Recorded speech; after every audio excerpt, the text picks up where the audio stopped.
Анан бул жерде пайгамбарыбыз саллаллаху алейхи вассалам бир сөз эске келет. Эгерде кызды ушундай бир сүйлөшүп атып, турмушка узатып атып, кудалар өз ара пикир келишпей, соодага айланып кетип, жок мынча бересиң, анан мынча дей турган болсо, бул харам. Сен апаң. Сенин атаңчы, сенин апаң. Бүттү. Тырс жаракка кетти, жарылат. Эч качан сенин атаң, сенин апаң деген сөздү айтпаш керек. Кыздар барды, чоочун кишини атабы, чоочун аялды апабы деди. Ошо барган күндөн баштап эле. А күйөө балдар болсо, күйөө чакырыкта барып, неме кайната менен кайненем чакырыптыр деп барат. Кайнежелер өз үйүндө кожойке болсун. Апасынын үйүнө келгенде төргө отуруп алып башкарбасын келинди. Ошо иниси менен жакшы жашап атабы? Шүгүр кылсын. Кийлигишип, ана ерин кара, мананы минпедиң тиги бу дебесин. Баштапкы төлөм жок Россиянын бардык аймагынан 6% менен үй алгыңыз келеби? Айына болгону 50 000 рубльдан жогору төлөп, кыялдагы үйүңүзгө ээ болуңуз. Планета 312 компаниясы сиздин ыңгайыңыз үчүн иштейт. Эгер акча топтоп, кыймылсыз мүлк сатып алгыңыз келсе, өз үйүңүздө жашоону эңсеп жатсаңыз, жакшы инвестиция кылууну ойлосоңуз, же болбосо Россиядан Кыргызстанга акчаңызды көбөйтүп кайткыңыз келсе, биз жардам беребиз. Биз сунуштайбыз. Батирлер, жер үйлөр, коммерциялык мүлк, жер участоктары, машина коюучу жайлар, жер алып, үй салуу жана кайра сатууга жардам. Кызматтар: 7 жашка чейин балдарыңыз болсо, 6% менен үй алсаңыздар болот. Банктан ипотека алууда одобрение, юридикалык тазалыкты текшерүү, рефинанс кылуу, сатып алуу, сатууда коштоо, страховка жана салык кайтарым, налоговый вычет.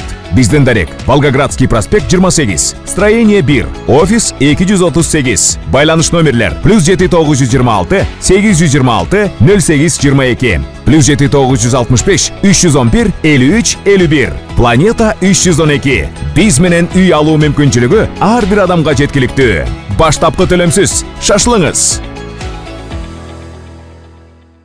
Ассаламу алейкум, Матучук Мектеп катталуучулары. Бүгүн студиябызда өзгөчө коногубузду чакырганбыз. Педагог, ошондой эле психолог, Куран устазасы Өктөмкан Абдубалиева эжекебиз бүгүн атайын студиябызга чакырдык. Куш келипсиз. Азыр ушул интернетте теги эле коомчулукта талкуу болуп жаткан махр тууралуу, ошондой эле кыздын калыңы боюнча, чыгымдар боюнча сиздин ой пикириңиз, сиздин кеңешиңиз кандай болот? Ошондой эле азыр мына жакында бир иш-чара өткөргөндө мен номерин коюп койдум, атайын сурап берүү деп. Көпчүлүк биздин жеңелерибиз жазыптыр. Биздин ортобузда 4 балабыз бар, 5 балабыз бар, бирок ортодо сүйүүбүз жок. Мамиле жок. Күйөөбүз сүйдүрө турган бир дуба барбы? Ушуну алып берсең, ушунага жооп деген келди. Сиз ошо боюнча кандай жооп бере аласыз? Ошо боюнча бир талкууласак. Бисмилlah. Эми калың бул ошо ата эненин кызыны тарбиялап, төрөп, өстүрүп, чоңойтуп, тарбиялап, анан кийин башка бир үй бүлөгө жөнөтүп атат. Ошол кызмат эле деп эсептелинет да. Анан барган сайын кандайдыр бир жашоодо кымбатчылыкка караппы, эми угуп калабыз, өз көзүм менен көрбөсөм деле, ушунча болуп кетиптир, палан жүз болуп кетиптир дегендерди угабыз. Анан бул жерде пайгамбарыбыз саллаллаху алейхи вассалам бир сөз эске келет. Эгерде кызды ушундай бир сүйлөшүп атып, турмушка узатып атып, кудалар өз ара пикир келишпей, соодага айланып кетип, жок мынча бересиң, анан мынча дей турган болсо, бул харам деп койгон. Ошондуктан эмне товар сатып атабы, товар алып атабы.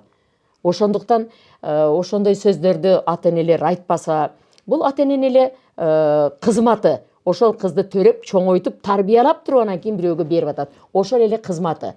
Анан эми ата-эне албетте көңүлдөн чыгарганы кызына берет. Балким андан жалгыз кыз болсо, андан көбүрөөк бериши мүмкүн. Ал эми махр болсо, бул күйөөнүн аялына, келинчегине гана жеке өзүнө бере турган эле бир белеги. Ал ар кандай болушу мүмкүн. Конверт иретинде, бир кандайдыр бир ювелир мындай бир буюмдар катарында, же болбосо бир сонун косметикалык бир ушундай корзина жасайбы. Кандайдыр бир өзү жакшынакай атап сага, жеке өзүңө деп гана бере турган бул белеги болуп эсептелет. Акыркы мезгилде көп молдокелер сурай баштайт. Келин, махырга эмне сурайсың десе, оозумурду кыйшайбай кээ-бири 2 бөлмөлүү квартира сурайм, анан палан унаа сурайм дейт. Ойлонбой айтат да уже кыздарчы. Анан мен айрым жерлерде молдокелерге айттым, ушуну келиннен сурабай эле бала келгенде, мындай никеге келгенде бала менен эле балам, макырга даярсыңбы, бере турганың барбы? Жакшы. Мен сенен сурайм, сен ошону бер, ошол жерде бере кой. Деп койсо деле болот да. Акылы жок келиндер ар нерсени айтат. Өткөндө да бирөө ошо 2 комнаталуу квартира. Эмнеге сурайсың десе, ажырашып кетсем жашай турган жерим болот да дейт. Кара, ниет ажырашуу. Эмне ниет кылса ошонун бардыгы болот. А кээ бирөөлөр акылдуулар айтат, өмүр бою бактылуу болушту сураймын, макырга ошону сурайм дейт. Карачы, ар кандай болот да.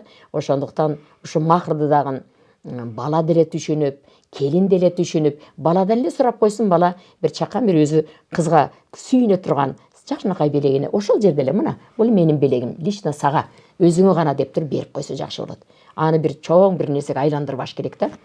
Ата энеге дагы кызды чоңойттуңуздар, төрөдүңүздөр, бактыңыздар, мына бизге берип атасыздар. Биздин атаганыбыз, сиздердин кызматыңыздарга деп эле койсо болот. Эмдичи мынча, жок анча, бул соода. Соода эмес да, ол товар эмес да. Мен ошентип ойлойм алтыным.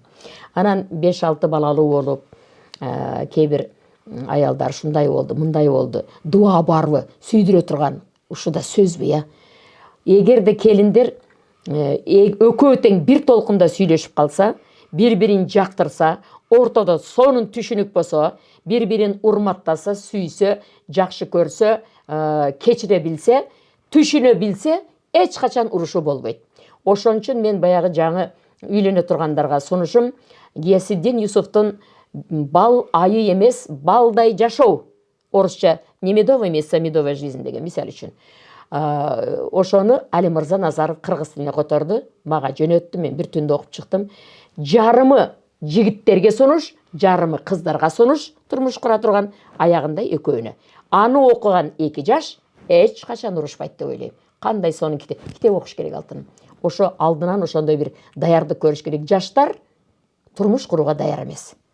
Балдар дагы кандай жүк түштү? Үйлөнгөндөн кийин эмне кылыш керек?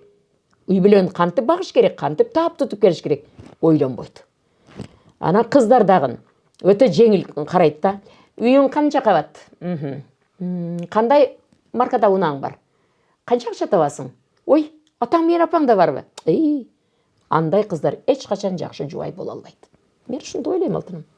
Анан сиз курактуу, сиздин муундарыңыз убактарда турмушка чыккандар мисалы 35-30 жаштагылар болгон эмес экен. Кыз балдар. Ал эми эркектер дагы 30-35 жаштагы үйлөнбөгөндөр жок экен. Азыркы учурда ошолордун саны өсүүдө экен да. Бунун эмне себептер деп ойлойсуз?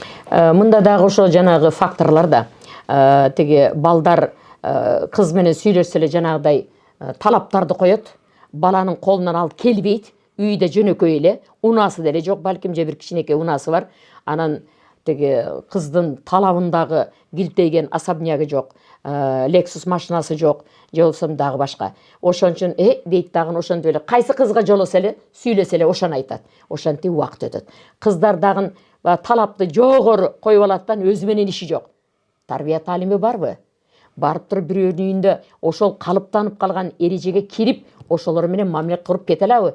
Барып алып эле мен айтканым болот, мен буларды өзгөртөмүн деген ойдон алыс болуш керек. Эч качан жаңы үй бүлөнү калыптанып калган ата эне бар, бала чака бар, башка дагы келин кыздар бар. Алардын өзүнүн бир уставы бар, жашоодогу үй бүлөлүк бир эрежеси бар. Аны жаңы кирип келген жаш келин эч качан өзгөртүшкө акысы да жок, өзгөртө да албайт. Мына ушундай бир көйгөйлөр жаралат дагы, анан кийин кыздар да жүрө берет. Себеби балдар аларга жолоштон коркуп калат, сөз айтыштан коркуп калат, каалабай калат. Кыздар дагы анан эми бир мага момундай адам керек, момундай үйлөрдү салган адам керек деп даяр үйдү, даяр унааларды күтүп жүрө берет дагы. Аны бере албайт балдар. Ошентип убакыт өтөт. Анан эми экөө биргелешип, бир толкунда сүйлөшүп, бир багытты карап, ой максаты бардыгы бир болсо, үй дагы болот, унаа да болот, башка да болот. Ошол болуш керек эң негизгиси. Бирин-бири сонун бир түшүнүш керек да. Бир толкунда сүйлөшсө жакшы, 2 толкунда сүйлөшсө анын сөзү тияка кетет, мунун сөзү бияка кетет. Ажырым болот. Рахмат, Алла разы болсун. Ушу биздин жаш үй бүлө курам дегендерге же жакында уул үйлөйм же кыз берем дегендерге сизде кандай кеңеш берет элеңиз? Апалар көп маселени апа чечет. Кычыраган жигиттерди көргөнүмдө акылдуу, пампарасаттуу, артында мыкты апа бар деп ойлойм, тарбия таалим кылган. анан таптаза болуп өтө бар жоо тыкан болсо жанында жакасына агартқан аялы бар деп ойлойм мен. Балдарды көрүп эле ошентип сынап коем. Мага ошондой көрүнүп калат да. Эми ошол жаштар эмне дедиң эле азыр? Апалар, апаларга, аталарга, ата-энелерге кандай кеңеш бересиз? Апалар ошо кыздарына тойда окшош эле сөздү айтат алтыным. Бактылуу болгула. Кармашкан колуңар үзүлбөсүн. Башка эчтекени айтпайт да. Кызым, бүгүнкү күнгө чейин сен атаңдын, ага-иниңдин коргоосунда элең. Азыр ушул минутта, ушул секундтан баштап тети жаныңда жүдөгөн турган күйөөнүн карамагына өттүң. Болду, коргодон чыгып кеттиң, кызым. Ушул жигиттин күйөөгүнүн айтканын кыласың. Ушундан бейрусат бир жака баспайсың, кызым. Тетигинде атасы менен апасы отурат, ошолорду урматтайсың, сыйлайсың, кызмат кыласың. Ак батасын ал, кызым. Бул жактагы сөздү, тияктагы сөздү мага айтпагын, кызым. Күйөөгүнүн уруксаты менен келесиң, бирге келесиң. Деп тойда айтып койсо, кандай сонун керемет болот. Башкаларга да мисал болот, сабак болот. Анан кыз ошончо элдин арасында угуп, дейт да. Бактылуу болгула, кармашкан колуңар үзүлбөсүн. Ал сөз эч ким уккусу келбейт ал сөздү. Чындыгында андай болбой атпайбы? Апа бергенден кийин кайра эле, кызым, анан мындай, Кудагый кызымды жөнөтүп бергиле. Сагынып кетти. Кызымды жөнөтүп бергиле, конок кеп калды. Кызымды жөнөтүп бергиле дей берсе, жаракка кетирет. Анан эч качан жубайлар бири-бирине, сенин атаң, сенин апаң. Сенин атаңчы, сенин апаң. Бүттү. Тырс, жаракка кетти, жарылат. Эч качан сенин атаң, сенин апаң деген сөздү айтпаш керек. Кыздар барды, чоочун кишини атабы, чоочун аялды апабы деди. Ошо барган күндөн баштап эле. Күйөө балдар болсо, күйөө чакырыкта барып, неме кайната менен кайненем чакырыптыр деп барат. Ошондо да ата, апа деп айтпагандар көп да. Алар күтөт. Күйөө балам качан мени ата дейт экен, качан мени апа дейт экен деп. Айтпайт да, канча жыл өттү айтпайт деген аялдар бар, кишилер бар. Эми айда жылда бир көрүп койсоң, ата апа деп кое бер, сурап кое бер. Туурабы? Кайнатам, кайненем дегенден көрө, атам, энем десе жакшы эмес болду. Апалар же нары кылат, же бери кылат кыздын жашоосун. Апалар акылман болуш керек. Апаны караш керек. Сураштырыш керек, кандай апанын кызы, кандай апанын баласы. Көп кайненелер балдардын апасы кызганат да келиндеринчи. Ушундай жаман кызганат, адеби жок апалар өтө көп. Айта берейинби? Такылдатпай кирет. Уктап аткан жерине кирип чыракты жандырат экен. Ичинен илип албайсыңар десем, илип алса кыйкырып, бакырып дейт. Ач экинчи ачкыч саба дептир. Ал мындай адеби жок, маданияты жок, акылы жок, илим билими жок аял деп ойлойм да. Бирөөнүн үйүнө кирдиңби? Такылдат.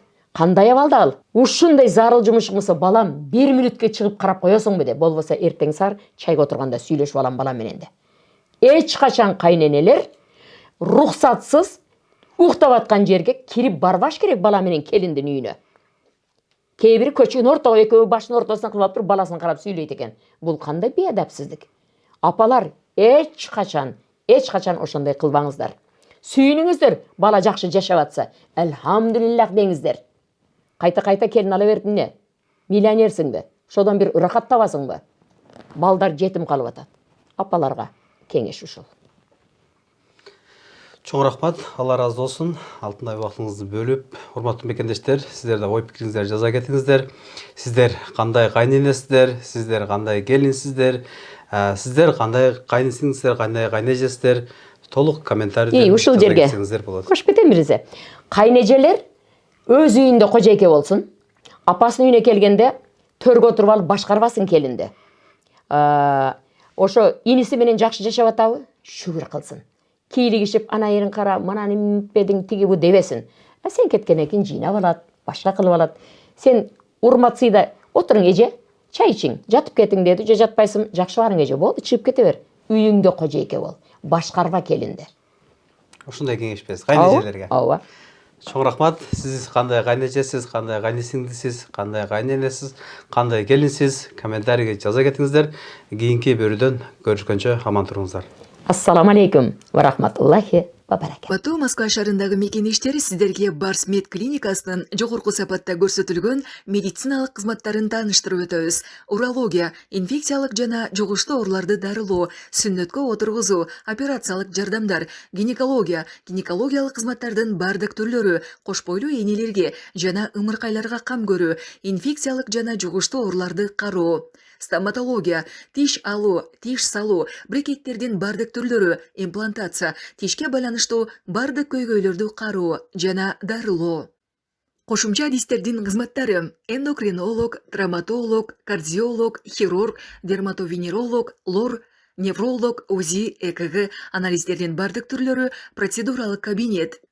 Биздин дарек метро бульвар Рокоссовского, экинчи чыгыш дарек Ивантеевская көчөсү 21, байланыш номерлер +7995 557 10 44 +7926 442 09 15. Эскертүү: Учкунбек каналынан барсаңыз, бардык кызматтарга 20% арзандатуу каралган. Шашылыңыз, сиздин ден соолугуңуз биз үчүн маанилүү.